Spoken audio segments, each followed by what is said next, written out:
ലോകം മുഴുവൻ്റെയും ശ്രദ്ധ ഒരുപക്ഷെ ഇപ്പോൾ വേൾഡ് കപ്പിലേക്കാണെന്നറിയാം.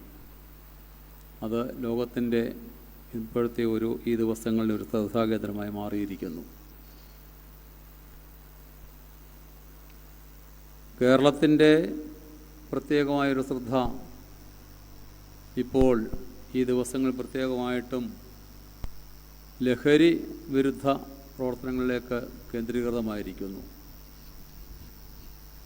തൂഫാൻ പ്രസ്ഥാനത്തോട് ചേർന്ന്, ഗവൺമെൻറ്റിൻ്റെ ആ പ്രവർത്തനത്തോട് ചേർന്ന് സഭയും വിവിധ സംഘടനകളുമൊക്കെ ചേർന്ന് പ്രവർത്തിച്ച് ഒരു സമൂഹത്തെ മുഴുവനായി, ഒരു തലമുറയെ മുഴുവനായി ലഹരി വസ്തുക്കളുടെ ഉപയോഗത്തിൽ നിന്നും രക്ഷപ്പെടുത്തുന്നതിനുള്ള അതികഠിനമായ പരിശ്രമത്തിൽ ഏർപ്പെട്ടിരിക്കുന്നു. സഭയെ സംബന്ധിച്ച് പറയുമ്പോൾ ഇതുപോലെ ഓരോ കാലഘട്ടത്തിലും സഭയ്ക്ക് പ്രാധാന്യമർഹിക്കുന്ന ഓരോരോ വിഷയങ്ങളുണ്ട്.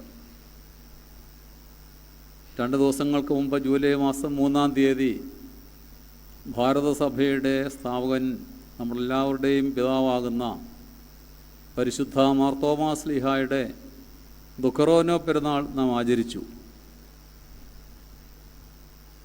മാർത്തോമാ ശ്ലീഹായുടെ അപ്പസ്തോലിക പൈതൃകം അവകാശപ്പെടുന്ന എല്ലാ ഭാരത സഭകൾക്കും പൊതുപിതാവായ മാർത്തോമാ ശ്ലീഹായുടെ പെരുന്നാൾ ആചരിക്കുന്നതിനും ആ പിതാവിനെ പ്രത്യേകമായിട്ട് അനുസ്മരിക്കുന്നതിനുള്ള ഭാഗ്യ അവസരം നമുക്ക് ലഭിച്ചു. ഇന്ന് മലങ്കര സഭയെ സംബന്ധിച്ചിടത്തോളം മറ്റൊരു പുണ്യപിതാവിൻ്റെ പെരുന്നാളിൻ്റെ ആരംഭം കുറിക്കുന്ന ദിവസമാണ്. മലങ്കര സഭയ്ക്ക് 8ാമത്തെ കാതോലിക്ക ആയിരുന്ന പരിശുദ്ധ ബസേലിയോസ് മാർത്തോമ പൗലോസ് 2ാമൻ കാതോലിക്ക ബാവ തിരുമേനി ജൂലൈ മാസം 12-ാം തീയതി 2021 കാലം ചെയ്ത് ദൈവസന്നിധിയിലേക്ക് ചേർക്കപ്പെട്ടു. ആ പരിശുദ്ധ പിതാവിൻ്റെ ഭൗതിക ശരീരം ഈ ദേവലോകം ചാപ്പലിനോട് ചേർന്ന് കബറടക്കപ്പെട്ടിരിക്കുന്നു. ആ പരിശുദ്ധ പിതാവിൻ്റെ പെരുന്നാളിൻ്റെ ആരംഭം കുറിച്ചുകൊണ്ട് കൊടിയേറ്റുന്ന ദിവസം കൂടിയാണ് ഇന്ന്. അങ്ങനെ ഓരോ വിധത്തിൽ നാം സഭയുമായിട്ട്, പിതാക്കന്മാരുമായിട്ട് ഒക്കെ ബന്ധപ്പെട്ടിരിക്കുന്നു എന്നുള്ളത് ആമുഖമായിട്ട് ഞാൻ പറഞ്ഞു എന്ന് മാത്രമേ ഉള്ളൂ. ആരാധനയുടെ ക്രമമനുസരിച്ച് പെന്തിക്കോസ്തി ഞായറാഴ്ച ശേഷമുള്ള 6ാമത്തെ ഞായറാഴ്ച ദിവസമാണ് ഇന്ന്. ആദിമസഭയുടെ വളർച്ചയുടെയും വികസനത്തിൻ്റെ നാളുകളായിരുന്നു പെന്തിക്കോസ്തിക്ക് ശേഷമുള്ള നാളുകൾ എന്ന് നമുക്കറിയാം. അപ്പോസ്തല പ്രവർത്തികളിൽ നിന്നും ഇവിടെ ശ്ലീഹ വായിച്ചപ്പോൾ നിങ്ങൾ ശ്രദ്ധിച്ചിരിക്കും, പത്രോസിൻ്റെ പ്രസംഗവും അതിനുശേഷമുള്ള ആ ചരിത്രം മുഴുവനും ഇന്ന് വായിച്ചില്ല. വലിയ സംഘം ആളുകൾ സഭയിൽ ചേരുന്നതും അതിനുശേഷം സ്തെഫാനോസിൻ്റെ കല്ലേറേറ്റമുള്ള മരണവും ശൗലിൻ്റെ മാനസാന്തരവും ശൗൽ പൗലോസായിട്ട് രൂപാന്തരപ്പെടുന്നതും അതൊക്കെ ആദിമസഭയുടെ വളർച്ചയുടെ പ്രാരംഭഘട്ടങ്ങളായിരുന്നു. വിശുദ്ധ ഏവങ്കേല്യ ഭാഗമായിട്ട് വായിച്ചു കേട്ടത് വിശുദ്ധ ലൂക്കോസിൻ്റെ സുവിശേഷം 13-ാം അധ്യായത്തിൽ 22 മുതൽ 35 വരെയുള്ള വാക്യങ്ങളാണ്. അവിടെ ദീർഘമായ പല കാര്യങ്ങൾ പ്രതിപാദിച്ചിട്ടുണ്ട്. ഓരോ വാക്യങ്ങളെയും അടിസ്ഥാനപ്പെടുത്തി ദീർഘമായ പ്രസംഗത്തിനുള്ള അവസരമുണ്ട്. അങ്ങനെയുള്ള ദീർഘമായ പ്രസംഗത്തിലേക്ക് പ്രവേശിക്കുന്നില്ല. യേശു തമ്പുരാൻ്റെ ഈ ലോക ജീവിതത്തിൻ്റെ ഒരു ചുരുക്കം പറഞ്ഞാൽ, വിശുദ്ധ വേദപുസ്തകത്തിൽ പറയുന്നുണ്ട്, അവൻ നന്മ ചെയ്തുകൊണ്ട് ചുറ്റി സഞ്ചരിച്ചു.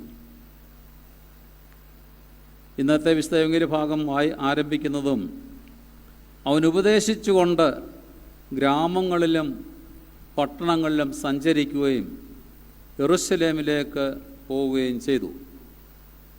യേശുവിൻ്റെ സഞ്ചാരം 3.5 വർഷക്കാലം നീണ്ടുനിന്ന തൻ്റെ പരസ്യ ശുശ്രൂഷ കാലഘട്ടം അത് നന്മ ചെയ്യുന്ന കാലഘട്ടമായിരുന്നു.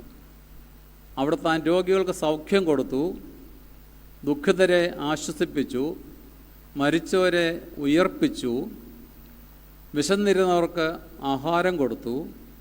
അങ്ങനെ തൻ്റെ ജീവിതം എല്ലായ്പ്പോഴും മനുഷ്യരുമായി ബന്ധപ്പെട്ടിരുന്നു.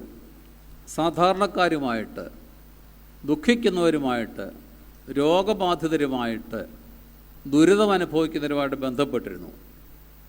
അതേ സമയത്ത് തന്നെ തൻ്റെ ജീവിതം ദൈവിക സംസർഗത്തിൽ കഴിച്ചുകൂട്ടിയിരുന്നു.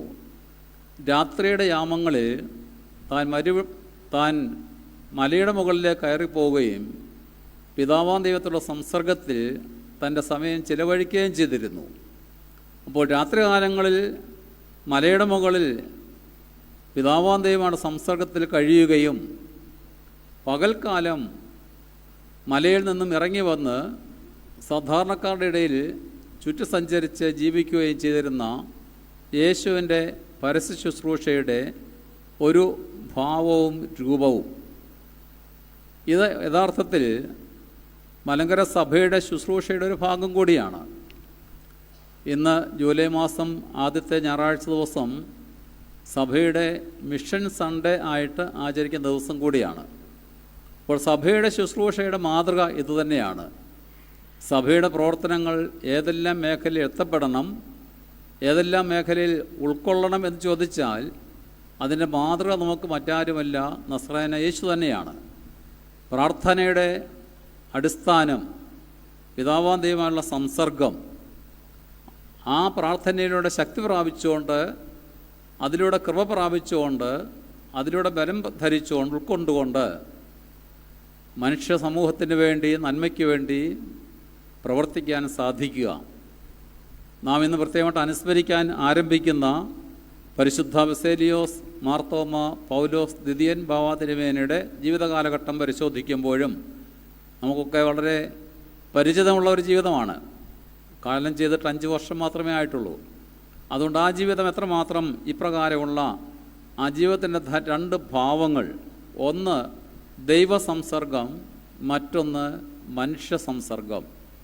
ദൈവസംസർഗത്തിലൂടെ കൃപയും ശക്തിയും പ്രാപിച്ചുകൊണ്ട്, അതിലൂടെ ഉള്ള ഉത്തേജനം പ്രാപിച്ചുകൊണ്ട് മനുഷ്യ നന്മയ്ക്ക് വേണ്ടി പ്രവർത്തിക്കുന്നതിനുള്ള ശക്തിയും കൃപയും പ്രാപിക്കുകയും അതപ്രകാരം തൻ്റെ ജീവിതത്തിൽ നിറപടിയായി നിറവേറ്റുകയും ചെയ്ത ഒരു പരിശുദ്ധ പിതാവ് നമ്മുടെ ജീവിതത്തിലും നമുക്കിപ്രകാരം തന്നെ ഈ പുണ്യപിതാവിൻ്റെ ഓർമ്മ പിറന്നാൾ ആചരിക്കാൻ ആരംഭിക്കുമ്പോൾ അത് ദൈവത്തിൻ്റെ അനുഗ്രഹത്തിന് മുഖാന്തരമാകട്ടെ.